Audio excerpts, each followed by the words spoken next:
Then, of course, most recently, we have President Trump returning to office and taking a very unconventional approach to the pending issues of peace and conflict of the day. So, you know, his agenda clearly is to realize MAGA, to make America great again, and project that in the global stage. So there's the idea that there is a paradigm shift taking place in the world, in the global order. And certainly from a country like South Korea and Japan, which are security allies of the United States, that expression seems quite appropriate. This is a period of paradigm shift. But as a country that has held to this position of non-alignment as a core positioning of your foreign policy, does it feel like a paradigm shift moment to you, or is that appropriate for you? Before I get to that, first of all, let me say what a pleasure it is to see you back here, to welcome you back here. And I think we worked well together when you were foreign minister. And whether it was our own bilateral ties or your great experience on the multilateral field, I think I look back on that period in a very positive, with a lot of good memories. Your question, is it a paradigm shift? Look, I think there's an objective reality out there. What yours or mine or somebody else's relationship is to the reality doesn't change the reality. It just makes us see that reality in a different way. So yes, South Korea is a treaty ally, but whether you are a treaty ally or a non-treaty or a non-ally, or, you know, utterly agnostic, uninvolved power, you still have to recognize the fundamentals of what is shifting. And now you can call it a churn, you can call it a paradigm shift, you can use even stronger words, but I think something very fundamental is shifting in the world order. And what is shifting is that the United States, which has been for the last 80 years the most powerful country and the biggest economy, and something much more than that. A country which in many ways underwrote global rules and practices, which fashioned many of the organizations and understandings. If the United States starts to change its terms of dealing with the world, its approach to dealing with the world, it's almost, you know, it's not almost, it is actually the foundation of the order which is shifting. Now, I use the term churn myself, so I compliment your team for picking. We take it from you. For this, because, you know, the word churn kind of signifies that you're going deep down, that it's not something on a surface. Exactly. It's not something which is going to come, go, and, you know, we'll carry on. I think the world will never be the same again. Exactly. So there is something very deep, very profound, very consequential which is happening right now. And yes, again, I think there are many other events and trends which have fed into it. You referred to the conflict, the Russia-Ukraine conflict. I would still argue that the shift in the American position is a much more fundamental happening than the conflict, than the Russia-Ukraine conflict, however serious that is. There is another trend which precedes that, which is, I would say, the rise of China, because in many ways, I think that has driven or fed into the shift in American attitudes. Yes. There is a renewed, sharper sense of geopolitics. I think the changed American view of globalization has a lot to do with the rise of China. Not just the rise of China. I think you can see that in a way, between US and the world and between the West and the non-West, there has also been a shift in terms of balances and relative weight. So in some ways, we in India have also contributed to the dynamism of this evolution. And so have a lot of other countries. I mean, if you look at the 20 biggest economies, Clearly, these are very different from what they were 20 years ago, even more so than what they were 30, 40 years ago. So you had, the way I would describe it is, there's a series of trend lines. Then there are certain sharp events. COVID is an event. Russia-Ukraine conflict is an event. What's happening in the Middle East is an event. I would put, this rebalancing, the fact that you have the relative weight of economies are shifting, and with it the relative weight of the political influences. Technology is also both a trend and, in a way, and it's not an event, but it's a, there is a sharpness about some of it, particularly the AI bit. So you have trends, you have events, but most important, you have the foundation of the global order actually at some point saying, guess what, I've had enough of the order which I myself helped to invent, and now I think I'm going to set about it in a very different way.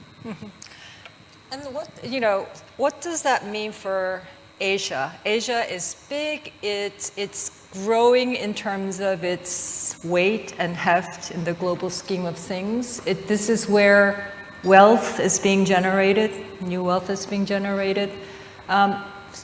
But there is also diversity and divisiveness within the diversity that is Asia. And you mentioned China's rise, I think, is certainly part of that challenge.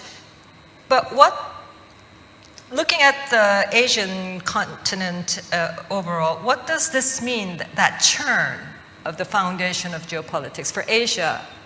How is Asia going to evolve? Well, I know you call the Asia Society, but that doesn't mean all of Asia has a similar position. I think within Asia, there are actually a very, very diverse, very complex set of reactions. I think different countries would, each one, exactly your starting point. Those in Asia who are treaty allies will look at it differently. Those who have what they perceive to be very sharp competitive edges to the relationship with US will look at it differently. Those who believe that, well, maybe in all these changes, there are opportunities lurking out there, which if you can exploit it intelligently, may offer you possibilities, will look at it differently. I think some of the, energy producers in the Gulf may look at it very differently. So I would say, really, it's a very bespoke answer you're looking for. I think everybody would really be kind of coming at it very, very differently. And we, in a way, we have all of the above. There would be each part, not just of Asia, but each part of the world would be gauging this foundational shift from its particular relationship to the foundation and to the larger environment, and calculating, saying, what are the challenges and opportunities, what are the costs and benefits, what are the risks and possibilities in this. So I think the diversity of Asia does not allow me to give you a single uniform answer. Clearly there will be, strategic, I would say, in a sense, security shifts. Clearly there will be technology, interplays out there. In many ways, a lot of what is driving the shift will also impact some parts of Asia. We are looking today at more industrial policy, at tariff wars, if you would, tariff impositions at least. You are looking at much stronger export controls. So it's not just the foundation which is shifting. That shifting foundation has a worldview which is significantly different from the earlier foundation on which some parts of Asia particularly profited enormously and may now no longer do so. And in this mix, I think India is looked upon as having had a very agile, pragmatic approach to this churn. Thank you very much. Minister, you were there at the inauguration of President Trump to lay the foundation for what turned out to be a very successful visit by the Prime Minister to Washington, and came out with a statement. Just looking at the outcome, it's so substantive. It just touches so many aspects of this growing bilateral relationship between the United States and India, including now cooperation in the defense sector. And agreement to work towards a trade, not a free trade agreement, but a trade agreement nonetheless. I understand that the US delegation is here to kickstart that negotiation. So I remember that moment many years ago when the RCEP was being finalized, and the summit meetings that gathered to finalize this and signed on to it. And Prime Minister Modi was the one who could not sign on to it. Correct.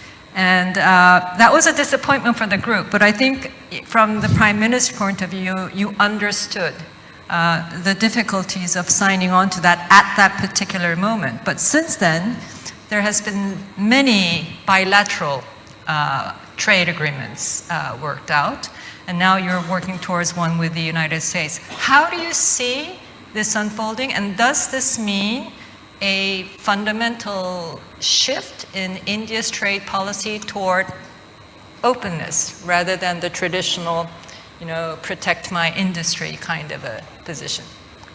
Let me, for the sake of clarity, separate the questions into two parts.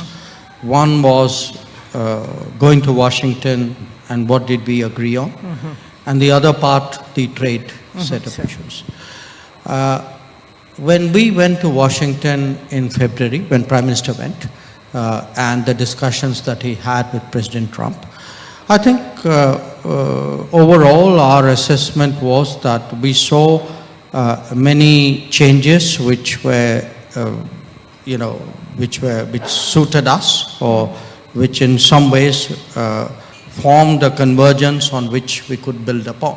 Let me give you a few examples. Let's take defense. We saw a president who was much more open and much more active in terms of building a security defense partnership, and much more forthcoming about American technology possibilities. Our own experience in the first term, in his first term, was that he personally took an interest in ensuring that some of the platforms which we had an interest in, which we wanted, which were sort of meandering their way somewhere through American bureaucracy, that he stepped in and made sure that this happened. This time around, we certainly heard a recognition that there has to be a better way of engaging partners. If there are countries who respect and recognize the value of American technology and want to acquire it, and there should be easier pathways than the current one. So we certainly expect a more substantial level, higher quality defense relationship as a result. A second area of interest for us was energy. For a country like India, whose imports are overwhelming, how to make sure that there's a stable, reasonable, predictable energy environment is something which is crucial for our long-term growth and development. Now, we saw a president who clearly had an interest in ensuring that energy availability was more, energy flows were more diverse, that countries like India could have more choice than we currently do. We, had some decades ago started, well, about a decade ago, started importing LNG from the US. For various reasons, the business stayed at a certain level. We have interest in increasing it because, you know, the US is a very, very stable supplier. Yes. We found from the energy perspective a very positive administration. I would also say we had a good discussion on the tech world. I think there was a recognition that because, you know, big tech is today, the success of big tech is essential to make America great again.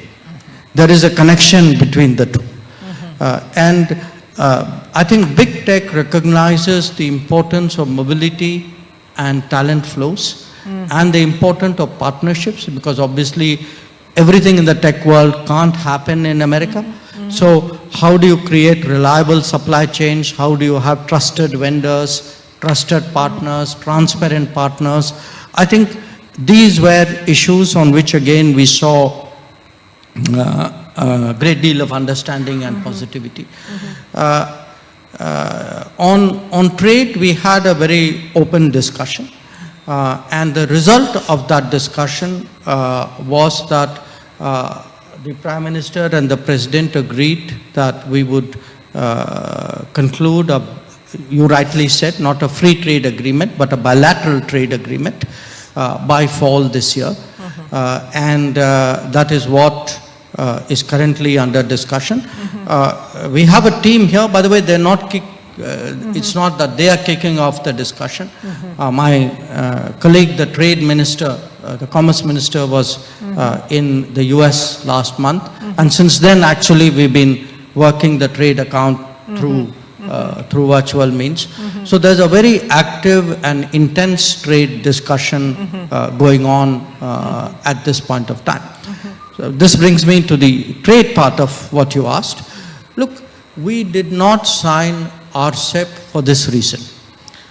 Through the RCEP discussions, we continuously sought protections and safeguards because we had apprehensions about a surge of imports, essentially spurred by non-market and subsidy support.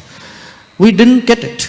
You know, the RCEP partners did not take our concerns seriously, and at the end of the day, finally, forgive my saying it, presented us with a take it or leave it situation, and we left it. And I think today, if you ask people, at that time when we did it, perhaps opinions were a bit more divided. Today, I think there's a much stronger consensus that not joining RCEP for a country like India was a wise decision, because see, the nature of RCEP is a supply chain architectured system where rules of origin have very limited meaning. I mean, they can't be verified in the way in which it used to be before. So the way the flows would come at us, I mean, already we are today struggling with some very serious adverse trade balances. There are deep concerns in this country about the hollowing out of our industrial capacity. We believe that we are getting, again, a lot of unfair competition out of economies east of India. For sake of diplomacy, I will not take names. I think all these were factors into our thinking.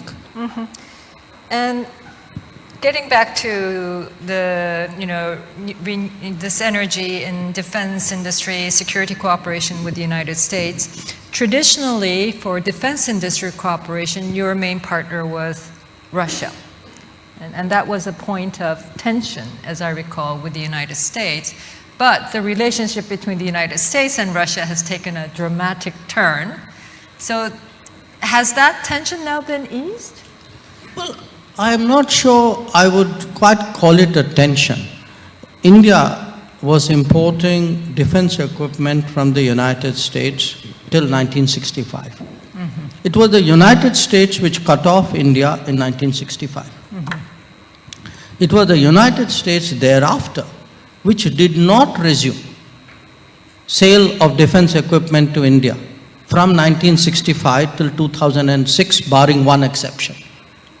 So, it wasn't, if India turned to Soviet Union and thereafter to Russia, to a large extent, it was a situation also created by the United States, which actually consciously had a policy of not supplying military equipment to India. So, if they didn't want to sell it to us, that cannot then become a complaint against us. So, they changed their policy in 2006, 2005, 2006, and then it resumed.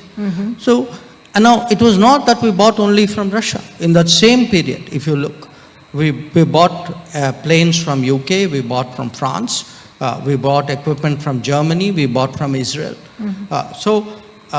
We had, the Indian military or the Indian defense system would like at any given time to have multiple options and pick what it considers to be in its interest. The US took itself out of this option game. It brought itself back into the option game. If you are now an option, it's a multipolar world, you've got to compete. Your point about multipolar world, when you came to Asia Society in the fall last year, you said multipolar Asia is necessary for both the Asian century and for a multipolar world. Yes. Right? The world has changed rather dramatically since then. Has that idea of a multipolar world, multipolar Asia, crystallized, become more concrete, changed? How many poles are you talking about? Let's go to the multipolar world first and then Asia later. What is the underpinning, what's the basis for this concept? It is that the world is fundamentally diverse. There will be, multiple centers of production, of consumption, of political influence, of capabilities. So, inherently, the world should be multipolar. Because if you have 200 odd countries, like 200 minus countries in the world, surely it cannot be that one country or two countries or three countries have the right or frankly even the ability to control the 190 odd countries. So to me, you can say when we didn't use the word multipolar, the earlier conversations, we are actually looking at a very a distorted phase in the world's history, which was coming out of colonialism, then sliding into the Cold War, where a few countries of the colonial period and the Cold War period asserted their hegemony by actually making that hegemonic circumstance look like a normal. So, in fact, we should have been asking ourselves, we are 200 of us. Why are 2 or 3 countries, how do they have the right and how do they have the ability to control the others? So at some stage, the democratization of the world started happening. It started happening because as colonialism ended, other countries picked up their economies. Economies grew, politics capabilities grew along with it. So over a period of time, I would argue normalcy is returning. A multipolar world is the norm. It is actually the true statement of the diversity of 190 something countries in the world. A unipolar, bipolar, limited polar is actually a distortion. So multipolar in the sense of not 3, not 4, but many. Yes, many, because, and again, it's important because often the reality and frankly the viability, the utility, the merits, the virtue of having an Asia which is multipolar as well is sometimes not that sharply realized outside Asia. So it is, if you can't say the rest of the world should reflect its diversity, and by the way, Asia should somehow be exempt from it. Asia is actually the most diverse continent. Yes. If any part of the world should be multipolar, it should start with Asia. But you also said, yes, there are multiple poles of agency and influence, but your statement, I remember, is that the future of Asia will very much be influenced by the bilateral relations between the two big powers in Asia, India and China, right? And I think that has been your No, it's not an original statement of mine. I mean, But- I think a so lot of we other have people to- have been saying it for 50 years. But we have to then discuss India-China. Sure. And as you said, it's a difficult one.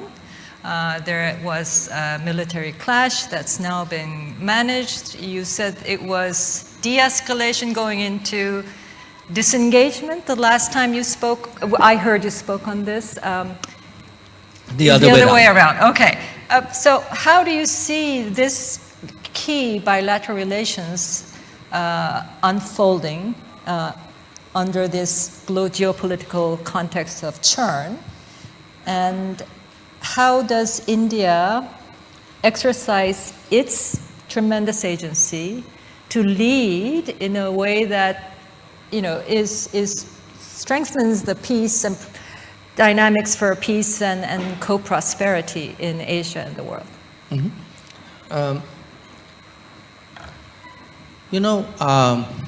We had a war with China in 62. It took us 14 years after that to send back an ambassador. It took us 12 more years for a Prime Minister of India to visit that country.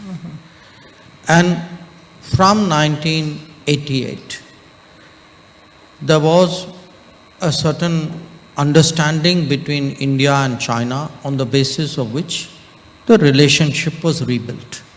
Okay. We obviously couldn't solve the problems, most of all the boundary issue, but we built a relationship with, managed it. There were dialogues and negotiations going on while other parts of the relationship grew. Okay, the economic relationship grew. You know, there were more exchanges. People went up. You know, the rest, and even on the boundary. In fact, we had a series of agreements which laid out in great detail protocols on how to manage the boundary, how to deploy, how to ensure that something accidental doesn't happen. All the while, you know, negotiations were going on to find a solution to the boundary issue. Now, from then, let us, if we use 1988 as a starting point, till 2020, while we had incidents along in the boundary, in the border areas, we had not actually had bloodshed. The last bloodshed was 45 years before 2020. Okay, so what happened in 2020 was actually very traumatic for the relationship.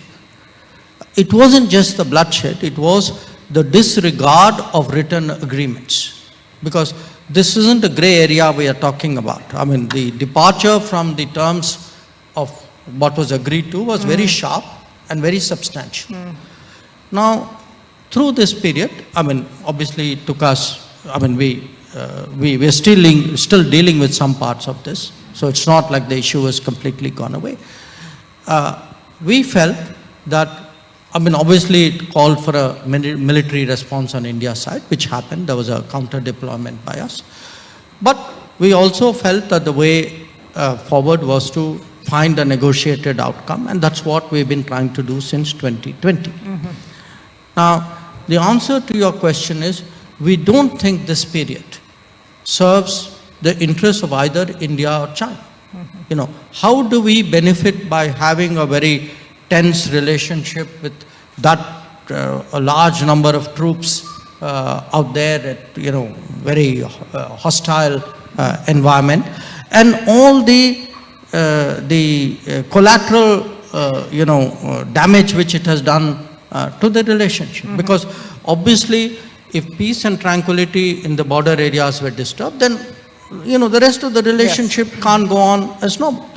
So, in terms of, I would say, principles or concepts, we have basically made 2 points, which is differences should not become disputes, and that competition should not become conflict. That we can differ on many issues. Yes. We do compete on many issues.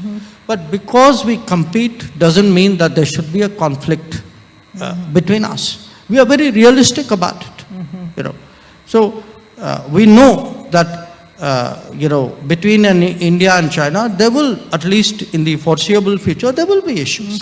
But there are ways of addressing those issues. Yes. And what happened in 2020 was not the way to address those issues. So right now, we feel that from October of last year, the relationship has seen some improvement. We are working on different aspects of it. I've met my counterpart a few times, so have my other senior colleagues. And what we are trying step by step is to see if we can rebuild, undo some of the damage which happened as a result of their actions in 2020, and we can rebuild the relationship. And we genuinely, sincerely think that this is in our mutual interest. That if one looks at that 2020 to 25, I think it was a period which did not serve them well, and it did not serve us well. Minister, your statement that differences should not become disputes, competition should not become conflict, should be the bywords that diplomats all over the world should be exercising their craft in these very difficult days. But we have 10 minutes. The minister has to leave at 6:45 sharp, so I apologize for not giving the audience an opportunity to address questions to the minister, but we have 10 minutes, so maybe I will take 3 questions and together, and then make them short, please. Identify yourself, short questions, and we will give the rest of the time to the minister to respond. Please, sir. Good evening. Thank you. First thing, sir, I'm a great fan of yours, and Question, please. yeah, sir. Thanks for Unless you're representing it. questioning Yeah. that. Sir, in terms of trust framework, I just want to understand from you, sir. I represent TCS, so from the technology point of view, sir, I just wanted to, take your insights on how do you see this framework going ahead, and also addressing the key issues of workforce migration. Thank you, sir. The tech agreement with the US, yeah. The young lady. Oh. My name is Neha, and the question is that we've seen a significant regional integration in the last couple of years, trade integration, and a lot of organizations have sort of called out the potential on regional commitments and integration for climate change. I just wanted to get your response if that really is something that you see as a potential in today's world. It was something that we had taken for granted in maybe, world 3 months ago, but is that something that you're seeing currently as well? Did you? Okay. I Maybe think- we'll go to this far side with the lady in red, please.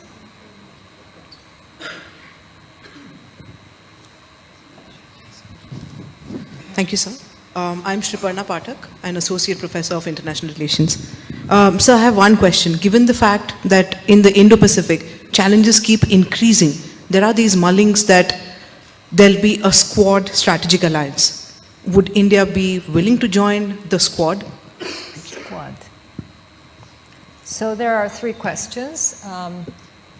I have to be a little bit preferential. I think our No, trustee- I can do one thing. I can do this, and maybe given the time, maybe we can do one more round. Okay, Huh? great, Okay. great. Please see. So, I owe you, let me, the first question. Look, here's the reality of the tech world. There is a very sharp polarization in the tech world, and it's from the nature of this particular data-based tech world that we are talking about. And I mean, we saw this build, I'd say, in the last 10 years. It was a very intense debate in telecom, for example, but I think it's now pervaded well beyond. When we come to, semiconductors, AI, etc., we are going to see a very strong national security filter, which countries are going to put in terms of who they do business with. Obviously, those more powerful will be able to sort of influence the nature of the relationships more effectively. So we must understand that the kind of optionality which was there in a world of manufactured goods is not necessarily there anymore when goods have embedded data in them. Okay? So you can't now play all sides against each other all the time. There will be times when you can, there will be times when you can't. The part which will also matter is talent, because there's between the demand and the demography, there are big gaps. Almost in every significant tech playing landscape today, there are talent gaps there, which are easier said than done in terms of filling it. But it is today a big factor relevant to India. So when we look today, we have, even with Europe, we have something called the Trade and Technology Council, which actually at the end of the day is looking at trusted talent, and it's looking at,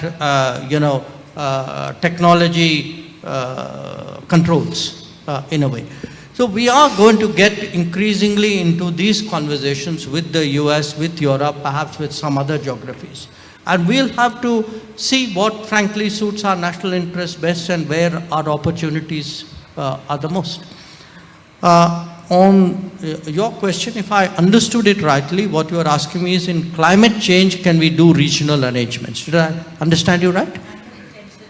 Yeah. Well, in a way, we have tried to think bigger than even region by tabling, by initiating the International Solar Alliance or the Coalition for Disaster Resilient Infrastructure or the Global Biofuels Alliance. I think there is a lot of room for international initiatives, because particularly from SIDS, the Small Island Developing Stage, we hear this again and again that they're being left out, that between conferences nobody actually pays attention to them. So how do you develop their capacities, because they face some very fundamental shortcomings, but even with others. So I would argue, on the one hand, there is space for international initiatives related to climate action. I would also argue that there are regional understandings. For example, we are going to be going to BIMSTEC next week. Now, we think something like, organization like BIMSTEC should be looking at climate action. So I would, rather than say, I would put climate action as an agenda point for regional groupings, because I think today it's important enough, whether it's bilateral, international or regional, it needs to be there. On the Quad issue, we are happy with the Quad.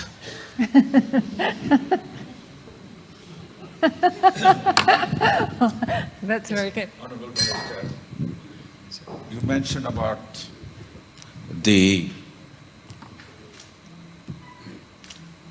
from the east of our country, there has been practices that are not quite kosher, from manufacturing driven, hollowing out other countries' manufacturing. But in the process, so much capacity has been built up and is continuing to get built up. For other countries to change the supply chain, it takes time. During this process, what is the best way investment flows and the entrepreneurs should be thinking about to deal with the massive mercantilism that's still going on and probably unstoppable? Yes, Minister, we'll take two more questions. The gentleman and then the young lady, please. So I'm J.S. Deepak, former ambassador to WTO and now with Bharti Enterprises. So there's a growing feeling that India is today prepared to do a deep trade agreement on an FTA with all countries other than China and the US. We took a courageous decision to walk out of RCEP to protect our industry. Now on the anvil of trade discussions with the US, the problem would be in the agriculture sector, sir. Part of our entitlement of tariffs are under attack, but one thing which gets neglected is that we've got these entitlements as a balance to large agriculture subsidy entitlements of the US and Europe and Japan.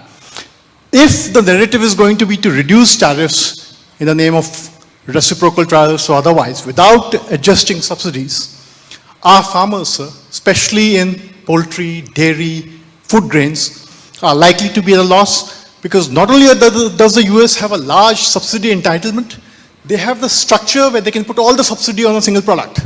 So US can put 12,000% of the cost of production subsidy on cotton, and that could be difficult for farmers in India. Yes, the final question. So was there a question there? Yes, sir. How do we protect ourselves in the light of the coming trade negotiation? Okay.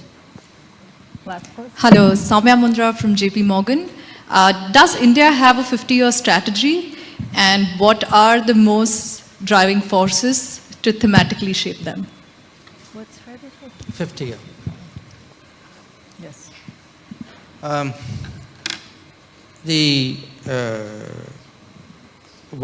Your question in a way flows into the next question. Yes, I think everybody in the world today is cognizant of what are the ongoing challenges today in terms of, the flow of goods and how your markets are going to deal with potential imports. Particularly where there is a market,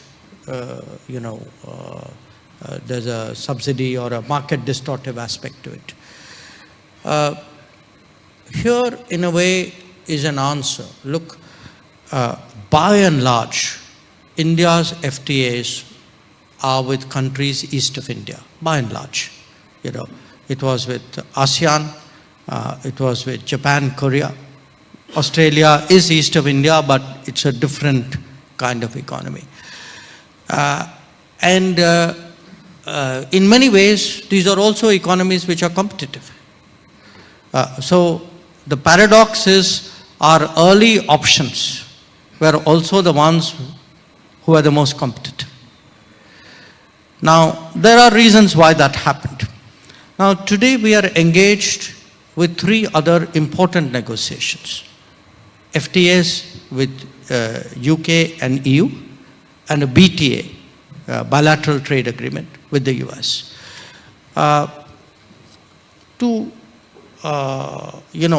One can look at this partly, obviously one has to look at it primarily economically, but to some extent, they are in many fields perhaps less competitive and more complementary. Not entirely so. Our colleague there flagged some issues which are real and worthy of consideration.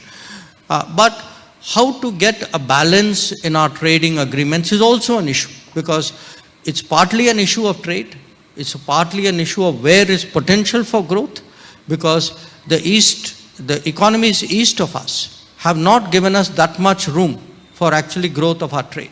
If you look at really how we have been able to use those FTAs, it's not a great story.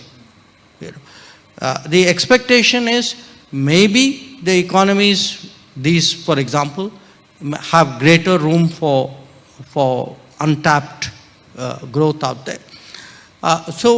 there is today, I think, a prospect of, because these agreements are very serious, they're quite advanced. Certainly UK and EU has been on the table the longest. UK has moved fairly fast. US has been very intense in the last 1 month.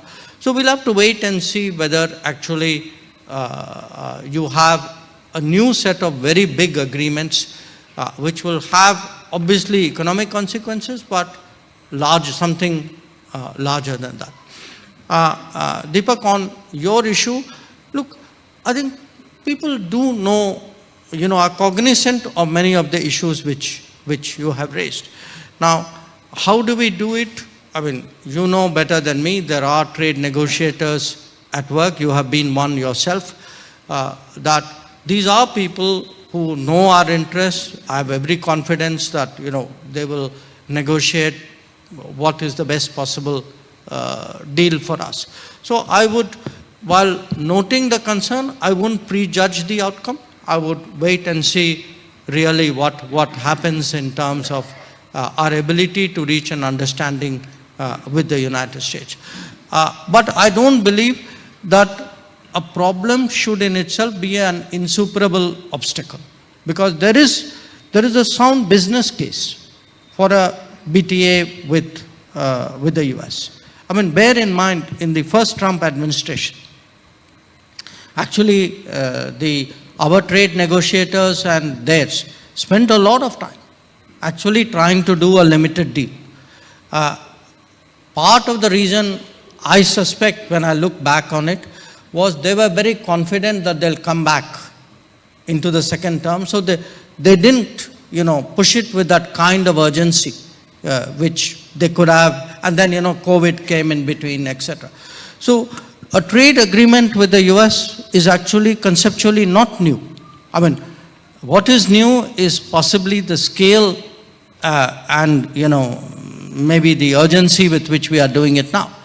But the idea that you have such an agreement was something which was very much alive in the Trump first administration. The third question, do we have a 50-year plan? It's not an easy question to answer, but I think you have certainly today a government which thinks in terms of 2047, that's 100 years of our independence, and says, okay, can we set strategies and can we set goals and targets for where we would be in 2047? So it's not like, a plan can't come top down. To some extent it has to be an extrapolation of where we are going. In fact, the very subjects we are discussing, if we were to be honest with ourselves, part of where we have come up short has been, we neglected manufacturing. A lot of things which should have been doing in the last 30 years, we didn't do. So how do you remedy that? Put new objectives and new conditions in place. So you look, for example, at the infrastructure change which has happened in the last decade. Now, without that infrastructure change, actually you would not be competitive in terms of manufacturing. But just infrastructure is not going to make us competitive. You will also need to invest heavily in education and skills. So there's a whole, it's health and nutrition, it's education and skill, it's infrastructure, it is the kind of support that you give to your industry, it is the kind of policies you have to your agriculture, that everybody else protects their agriculture, but somehow if we do something for our farmers, it's seen as unfair. So how do you build actually a set of policies which would create a much stronger foundation for that goal? And I think right now 2047, because countries often pick a year which resonates with the population. If you tell people saying, look folks, this is where we need to be by 2047, they get it, because 2047 means something to them. And I can tell you, it's not just a slogan or a phrase in a political speech. I think in many ways different, I would say, parts of the of the government, of the economy, are working towards where, try to think a generation ahead. Thank you. I see the minister's assistants looking very antsy because we're way over time. So let me just conclude here with a huge amount of thanks to you, Minister. But Inakshi will close out the event's proceedings with a Final word. Thank you, you. Minister. On behalf of Very Asia revealing. Society and the Very Asia educational, Society as Policy always. Institute, I'd like to thank all of you for joining us here this evening. Thank you to both Ambassador Kang and to Dr. Jaishankar for lending us your insights and your time. It's clear today that in the balance of global power, economics is not separate from policy. We are more interconnected than ever. Asia's positionality in the world includes its economy, its policy, and its culture, 100 moving parts. At a time when Asia is articulating what it means to be a global power, and global relationships are changing dynamically and continuously, it's more important than ever to have the right interpreters help us understand our place in the world. Dr. Jaishankar, you're at the forefront of shaping the foreign policy of India today. And Dr. Kang, you have similarly shaped South Korea's position looking outward. And we are now so delighted to have you lead Asia Society's global footprint. Thank you very much for lending us your time and insights. We hope to continue to rely on you for your perspectives, your guidance, and your support. Equally, it's wonderful to have all of you, dignitaries, academics, thinkers, and business leaders here with us this evening. Thank you for being here, for contributing to the intellectual discourse, and for making this evening so special.